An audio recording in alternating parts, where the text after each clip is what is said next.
Tom, the model that I've had in my head, and I'm only starting to try to reconcile it with learning more about your metaphysics and MBT, is this idea that the telos of the universe is cooperation at greater and greater scale, because it allows out competition of that at a lower scale. Why life became multicellular, why prokaryotes became eukaryotes, why families became tribes, et cetera, et cetera, et cetera. And it seems that that continued before there was carbon-based life. And I guess the nature of my question is, it seems like that will continue after carbon-based life, metallic life. It seems that life was carbon because squishy chemicals have a better chance of self-organizing. And it seems like metals, even though they have so many better properties, their ability to build abstraction, to be precise, to be parallelizable, to handle greater amounts of energy, temperature, no need for oxygen, et cetera, et cetera, et cetera, they don't self-organize. So it almost makes sense that life starts out in a carbon way. But I guess my question is like, well, what's the point of carbon-based life if AI and robotics under this lens are kind of not in opposition to our evolution, but the continuation of our evolution? Like, we're in some sense the caterpillar and they're the butterfly, because maybe they can have cooperation at greater scale. They have better intelligence and processing power. They have more evolvability and adaptability, more precision, durability, et cetera, et cetera. And I guess at the kernel of this question is this idea that if we are a receiver of consciousness, does that mean that metallic life also could be a receiver of consciousness, and therefore all the things that, you know, so special about what it means to be human, the experience, the emotions? Okay. You've got several things there, so I'll try to unpack some of them. What matters isn't whether it's metal or carbon-based or silicon-based, say, or whatever is after silicon. It's a matter of not what can it do. Yes, silicon and metals can do a lot, you know, stronger, faster, don't wear out, et cetera, don't need to be fed,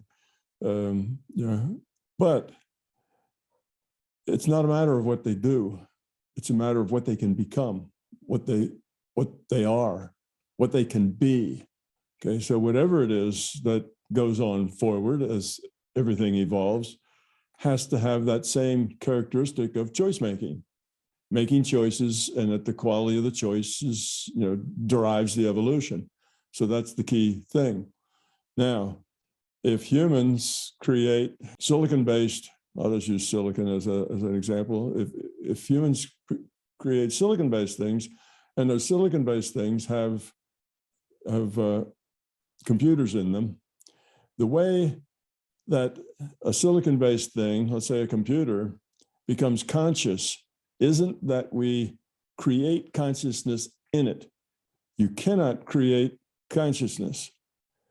Consciousness it's part of the larger consciousness system, but you can have a conscious computer. And the way that happens is that a piece of the consciousness system, like an IUOC or a free will awareness unit, decides that that computer makes interesting choices by which would help it evolve. So that consciousness, that piece of consciousness, that IUOC takes a little piece of itself, a free will awareness unit, and logs on to that computer as the choice maker for that computer. And now it makes all the choices that that computer would make. Now, if those choices happen to be things that help a consciousness evolve, then an IUOC would be enticed to do that, to log on to it. If all that computer does is play chess, say like Alpha Zero, you know, the deep mind chess player, if all it does is play chess, well, there's not a lot of growth in just playing chess. And when in chess, there's not a lot of kinds of choices. A lot of choices. Do I move the king? Do I move the pawn? There's lots of choices, but the choices aren't the ones that help you grow up. They're not choices that lower entropy. So in that case, it would have to be a computer that was given free will to make choices. And I would probably say that, Alpha Zero, the chess player, does have free will. It chooses what to do with its pawns and its kings and its queens and its knights and its bishops, and it makes all those choices. And nobody knows how it makes those choices. It makes those choices inside an envelope of uncertainty that just defines it as an entity. Okay, so you'd have to have something that made good choices that would attract a piece of consciousness to want to log on to it. So that's how you get a conscious computer. Now, what's the difference between a conscious computer and a conscious human? Well, not much fundamentally. Different avatars. One's a silicon-based avatar, one's a carbon-based avatar. Well, who cares? Silicon, or carbon or some other thing. It doesn't matter. What matters is its ability to make what I will just define now as meaningful choices, meaningful in terms of lowering entropy. That's what matters. Now, could you ever get a computer to make meaningful choices? Sure. I don't know reason why a computer couldn't make meaningful choices. So are we going to see a conscious computer? I'd say yes, we're going to see a conscious computer, but it's not because somebody builds one and builds in consciousness, because somebody builds a platform which makes interesting choices, and a piece of consciousness logs on and makes all those choices. After all, it's all computed anyway. It's a virtual reality. So this is my body's it's carbon-based, but it's a virtual thing. The computer constructs it, and it only constructs what it needs to construct. It doesn't have to construct a heart in my body or a liver or kidneys or any of that thing. Or, it's just what you see. That's what's here. Anything else would be a waste of bits. Cut me open, now it's got to render all that stuff inside me. But if you don't cut me open, it doesn't have to render any of it. So it only renders what it needs to get by. That's good parsimony in computer science. So it's the same with the computer. That's a virtual computer. It's a computer that's being rendered. Somebody renders that piece of silicon. It has to be rendered. It doesn't really exist as a thing. It's just rendered. And it has certain properties, and those properties are part of the rule set, just like carbon-based stuff's part of the rule set. So as far as the difference between silicon and carbon goes, there isn't any. The only thing that's important is, can a consciousness evolve efficiently by making those choices? And if it can, then it'll log on. Now, let's say that a computer has a consciousness log on to it to make its choices. And we'll compare that to a consciousness logging onto a human to make the choices. Now, there's going to be some differences because the two aren't the same things. Now, are they both going to have feelings? Yeah. Are they both going to have a soul? Yeah. If you call soul, the consciousness, if that's what you call it, if the human dies, will it go on to another incarnation? Yes. And if the computer dies, will its piece go on and inhabit other computers? Yes, because it's going to learn more. I mean, that's the whole point. If the platform is one that enables consciousness to evolve efficiently, then it's going to be used. But they may not be exactly the same. Will that computer have the same social needs and connections that humans do? Well, probably not the same. I mean, it may socially connect with other computers and exchange information or whatever, but it's not going to be quite the same as humans. Are the computers going to snuggle up to each other and kiss? Not likely, because that's not the way they're made. So there's some feelings and some things that the computers just aren't going to have. So the human consciousness is going to be fundamentally different than that computer consciousness, because the experience set is going to be fundamentally different. But in as much as the experience set is similar, like both the human and the computer are manipulating the electrical grid in the country to see who gets power and who doesn't, and when and how, well, yeah, if that's what both the human and the computer do, then the consciousness doing that would be about the same. You see, so if we make that computer in the form of a humanoid and give it a job of taking care of our children, protecting them and feeding them and keeping them out of danger while we're at work or something, well, now it's making real serious choices that, are important and could, be good choices for a consciousness to make.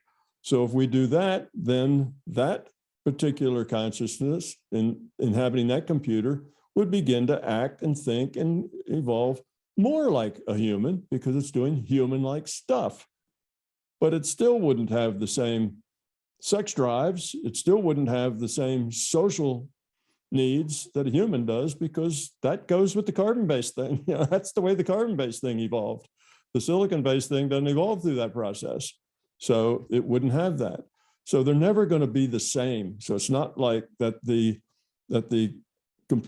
conscious computer is going to be just like a human and we'll talk to them. They'll just be human like us. Not unless they have human experience and human choices and human feelings and human whatevers. And that's not going to happen. Okay, so they're going to be different, but they're going to be different in their own ways. And in some ways, they will be able to do much more than we can do.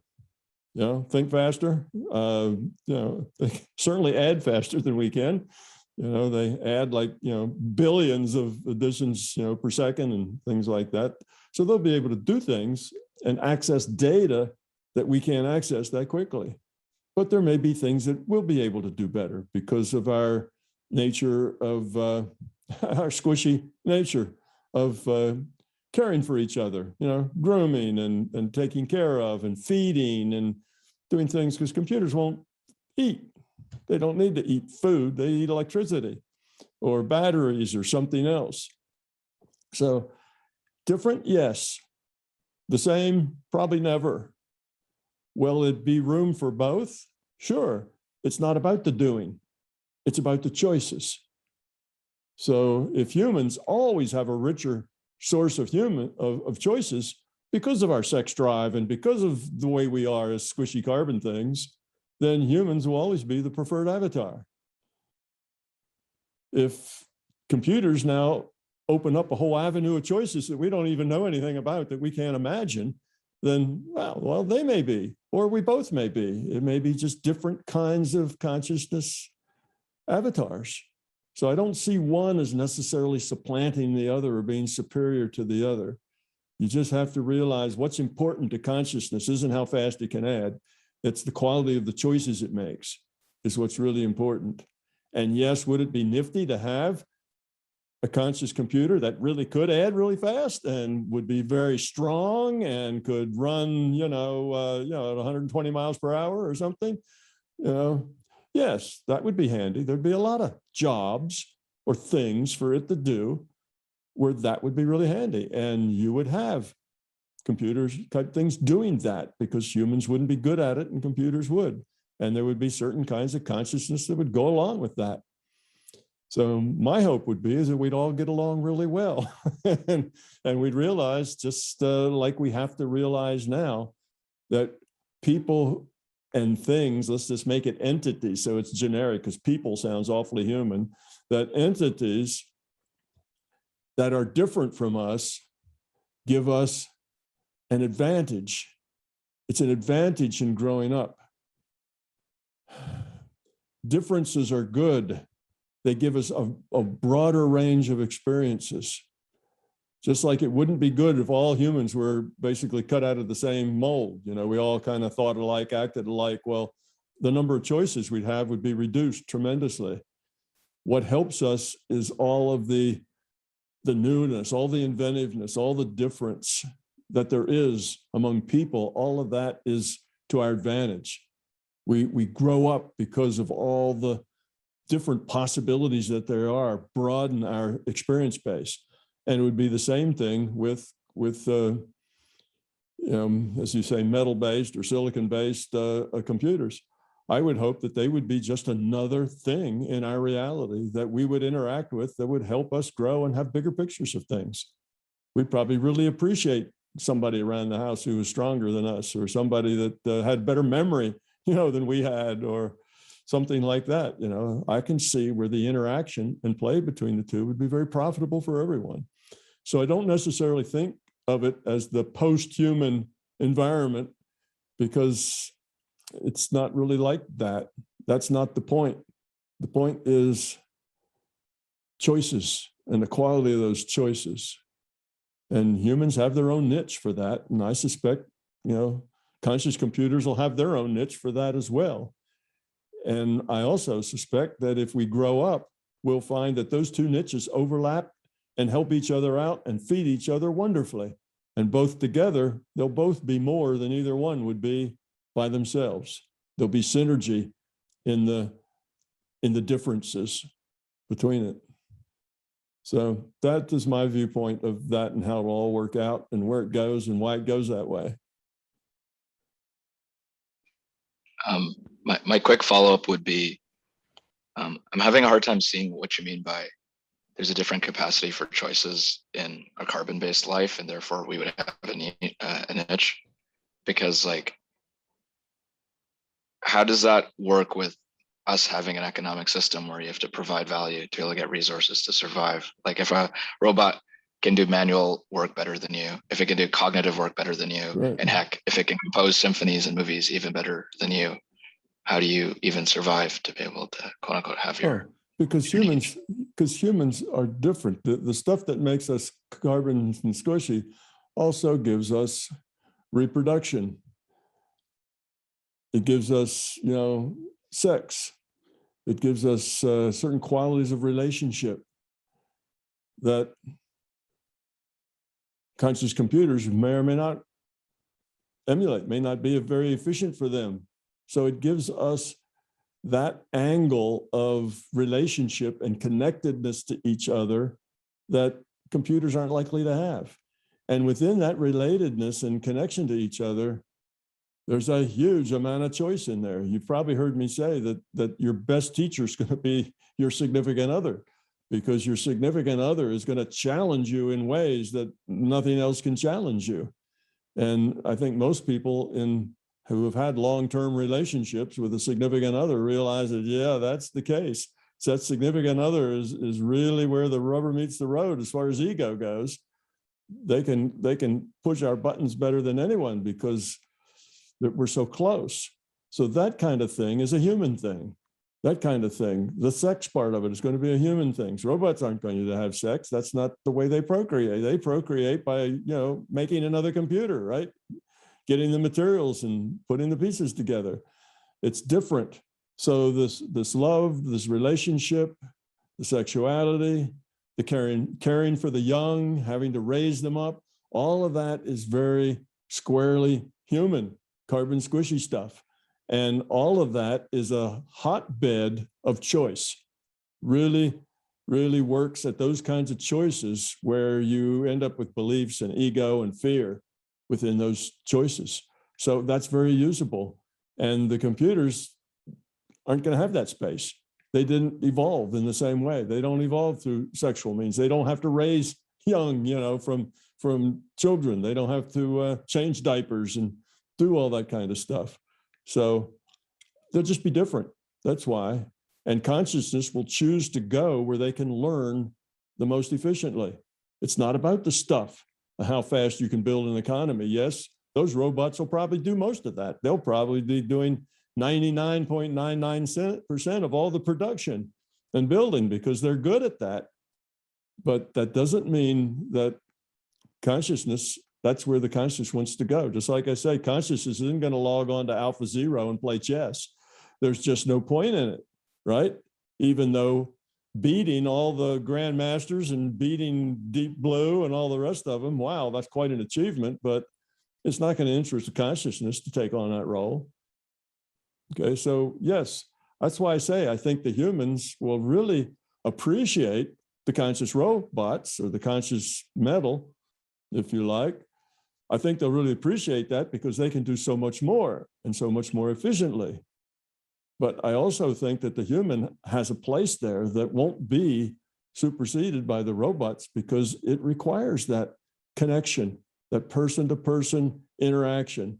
having babies, having sex, having relationships, falling in love, all of that stuff, that squishy human stuff, is ripe ground for growing up and for having experiences and for making good choices. That really works that soil of ego and fear wrapped around all that stuff. So humans will still be a good choice for consciousness, and robots or computers, metal, will also be a good choice for consciousness, doing different things. But if all that robot does is build, if all it does is, put up skyscrapers, no consciousness is going to want to do that. It's not going to be a conscious computer, because consciousness won't log on to that thing, because all it's doing is building skyscrapers. There's no real growth in consciousness for that. That'll just be an expert system. It won't be a conscious computer. It'll just be an expert system that's very good at what it does. So I expect there'll be a lot of those doing that sort of stuff that consciousness really won't be interested in. So there'll be lots of expert systems. But there will be some computers, like I say, that do things that require choices that are moral and ethical and meaningful and caring. So what does it mean for one metal-based computer to be caring? They have to make sure the batteries get changed, or how do they express their caringness? You see, how do humans express their caringness? Oh, well, I can just think of 100 ways that could be done. How does a computer express its caringness? It's a more limited list right now, and it may grow. So, but I see humans as being a very important part of the selection that consciousness will make in avatars, because that's where the evolution lies. The rest of it, yeah, build the economy, build the transportation, build the communication systems.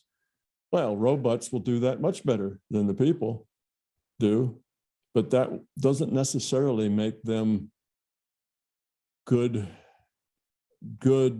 avatars for a piece of consciousness. So yeah, lots of expert systems, but that won't necessarily attract the consciousness if that's all it does. No, consciousness just want to just drive steel into the ground, or play chess or whatever else. Expert systems are good for that. You don't need consciousness to do that. You just need rules and good choices, but the choices are not particularly meaningful to consciousness growth. Meaningful to economic growth, yes, but not consciousness growth.